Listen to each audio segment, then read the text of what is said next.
Okay, now we'll now finish problem 7-3A. We finished the first instruction by preparing the bank reconciliation in the first video, and I closed it out by asking you, instruction 2 reads, journalize the necessary entries, the accounts have not been closed. Okay. I closed out by asking you which adjustments are we going to make journal entries for. Adjustments to the bank's balance or Capstone Medical's balance. I hope you guessed Capstone Medical, right? The bank's going to take care of their own journal entries. But for each adjustment to the company's records, it's going to require a journal entry to update it. So first, let's do the additions. Now, these journal entries are somewhat simple because if it's an addition here, then that means cash increased. Cash is an asset, and they increase on the debit side. So for any additions, we're going to have to debit cash.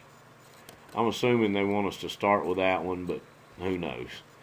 Okay, here we have $26,750 more cash than we had to begin with,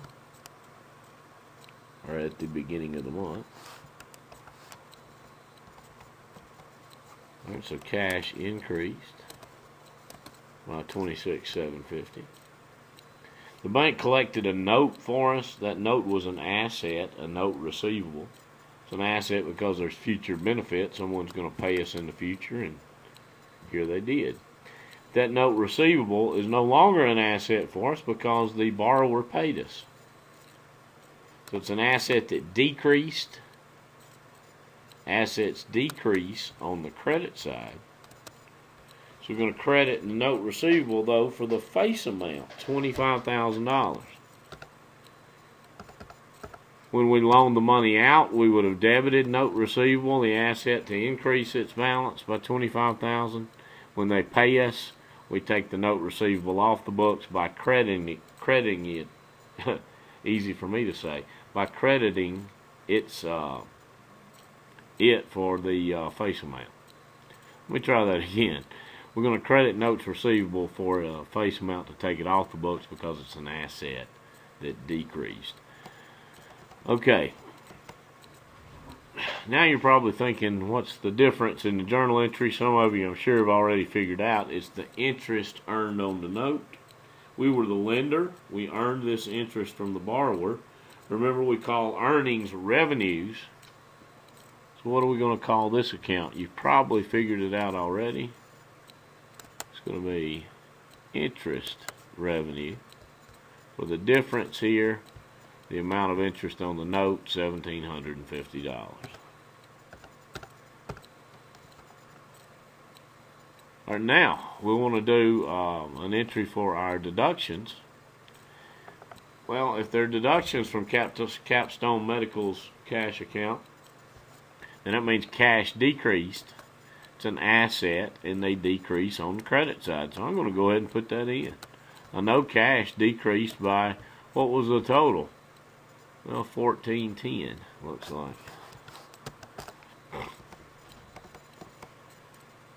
Make sense? Okay, now we need to take care of the individual items. The bank service charge is going to be a miscellaneous expense for us.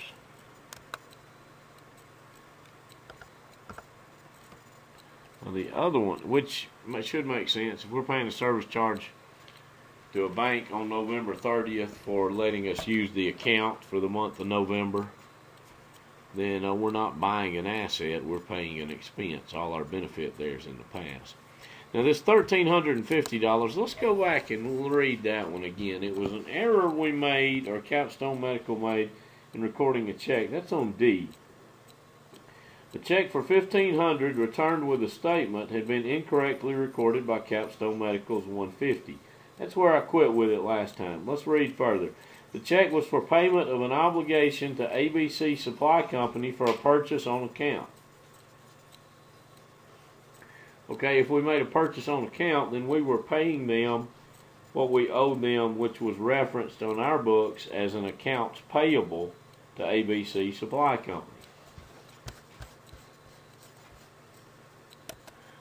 So here's what happened, you guys, sometime in the month of November. We actually owed, I keep saying we, but we being Capstone Medical Company, we owed ABC Supply Company $1,500.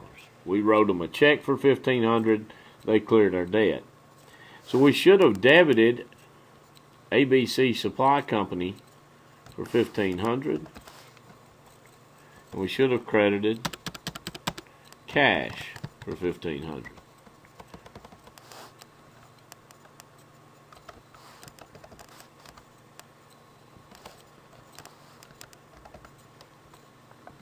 Okay. That's the entry that we should have made sometime in the month of November. We made an error, and the reason we should have made that entry, we paid the debt to ABC Supply Company. Our liability account, accounts payable decreased. They decrease on the debit side. Cash, the asset, decreased. They decrease on the credit side. Here's the entry we made, though.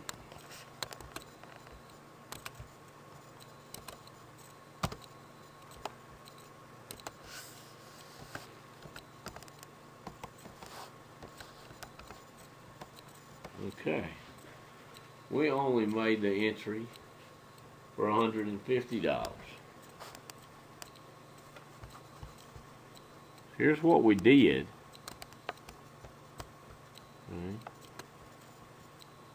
Here's the entry we should have made. Here's the entry we made. Now, how do we correct that? Well, if we now debit accounts payable supply company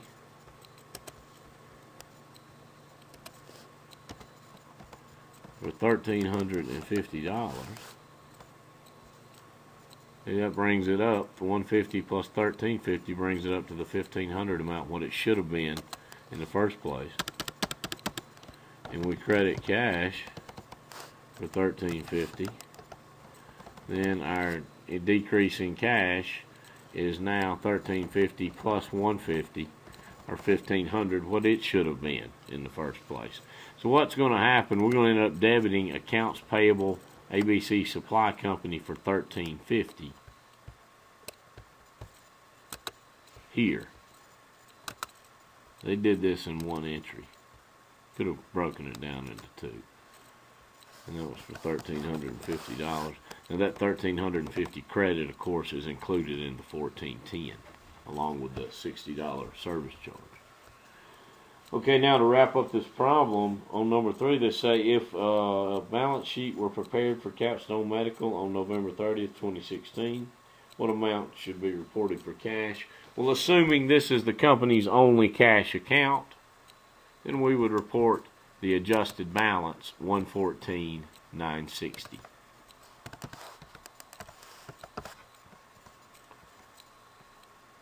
Okay, you guys, after working this one with me, you shouldn't have any trouble with your homework problem 7-3B. Thanks a lot.